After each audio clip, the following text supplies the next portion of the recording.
나이 들수록 얼굴보다 더 중요한 것이 있습니다. 바로 입술에서 나오는 향기입니다. 꽃은 해가 지날수록 빛이 바랍니다. 그러나 사람의 말은 다릅니다. 세월을 품은 말은 오히려 더 깊어지고 더 따뜻해질 수 있습니다.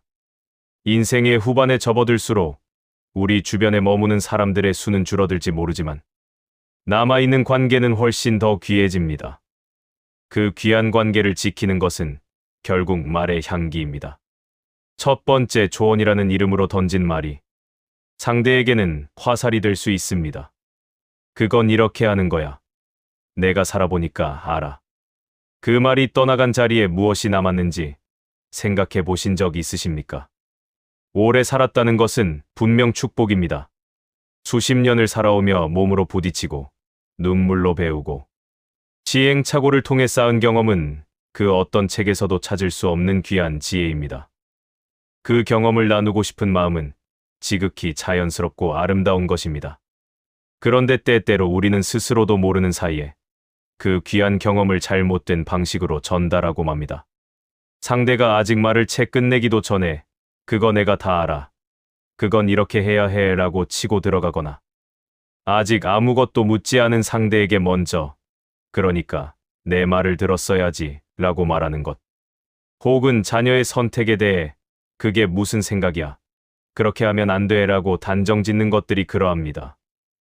말이 조언인지 화살인지를 가르는 것은 내용의 옳고 그름이 아닙니다.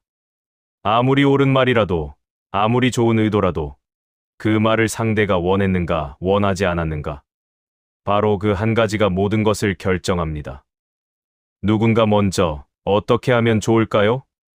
라고 문을 열었을 때 건네는 말은 조언입니다. 하지만 그 문을 열지도 않은 사람에게 들이미는 옳은 말은 아무리 옳아도 상대의 가슴에 불편함으로 박힙니다. 그리고 그 불편함은 말 그 자체가 아니라 그 말을 건넨 사람을 향한 거리감으로 바뀝니다. 한번 생각해 보십시오. 자녀와 대화하다가 내가 먼저 조언을 꺼냈을 때 그 아이의 표정이 어떻게 변했는지, 오랜 친구에게 그거 내가 잘못한 거야 라고 말하고 나서 그 친구가 다음에 연락을 좀 뜸하게 하지는 않았는지, 우리는 이미 그 신호를 받은 적이 있었는지 모릅니다. 다만 그것이 내 말 때문이었다고 연결짓지 못했을 뿐입니다. 경험 많은 어른이 가질 수 있는 가장 성숙한 태도는 바로 기다림입니다. 상대가 먼저 물어올 때까지 기다리는 것. 상대가 스스로 이야기를 꺼낼 때까지 옆에 조용히 있어 주는 것. 그 기다림 자체가 의미 깊은 존중의 표현입니다. 말하지 않아도 전해지는 그 존중이 결국 상대를 당신 곁으로 가까이 이끕니다. 물론 때로는 분명하게 말해야 할 순간도 있습니다. 특히 가까운 가족이 명백히 잘못된 방향으로 가고 있다고 느껴질 때 말하지 않고 넘어가는 것이 더 불편하게 느껴지기도 합니다. 그럴 때는 이렇게 해보십시오. 내가 한 가지 생각이 있는데 말해도 될까? 라고 먼저 물어보는 것입니다. 이 한마디가 있고 없고의 차이는 생각보다 훨씬 큽니다. 허락을 구하는 그 짧은 질문이 상대에게 당신의 의사를 존중한다는 신호를 보내고 그 신호를 받은 상대는 훨씬 열린 마음으로 당신의 말에 귀를 기울이게 됩니다. 두 번째, 입을 닫고 귀를 여는 것은 나를 낮추는 것이 아닙니다. 말하는 사람은 이미 아는 것을 반복합니다. 듣는 사람은 아직 모르는 것을 받아들입니다. 많은 분들이 이런 생각을 하십니다. 내가 더 오래 살았는데, 내가 더 많이 겪었는데, 왜 내가 더 많이 들어야 하지? 충분히 이해가 가는 마음입니다. 살아온 세월이 무겁고 지날수록 그 무게만큼 자신의 말도 가치 있다고 느끼는 것은 당연합니다. 하지만 한번 이렇게 생각해 보시겠습니까? 우리가 누군가의 말을 끝까지 들어준다는 것은 그 사람에게 이렇게 말하는 것과 같습니다. 당신의 이야기는 들을 가치가 있다. 당신은 내게 중요한 사람이다. 그보다 더 큰 선물이 어디 있겠습니까? 큰 그릇은 결코 요란하게 넘쳐 흐르지 않습니다. 조용히, 깊이, 묵묵히 담아냅니다. 귀를 연다는 것은 자신을 낮추는 일이 아닙니다. 오히려 상대를 온전히 담아낼 수 있는 가장 큰 그릇을 가진 사람임을 보여주는 일입니다. 세상에서 가장 듣기 좋은 말이 무엇인지 아십니까? 그랬구나, 입니다. 단 3글자.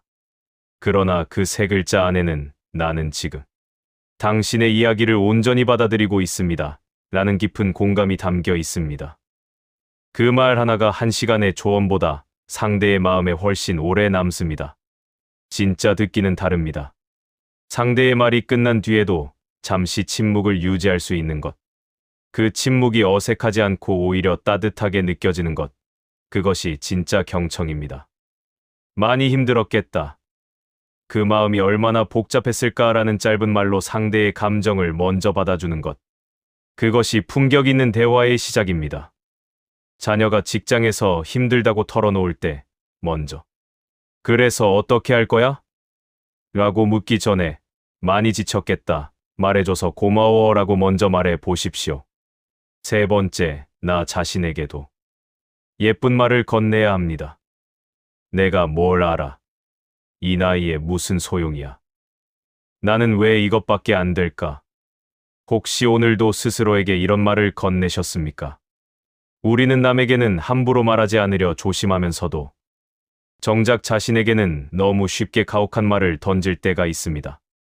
누군가 앞에서는 요즘 잘 지내고 있어요 라고 말하면서도 혼자 있을 때는 내가 참 못났지.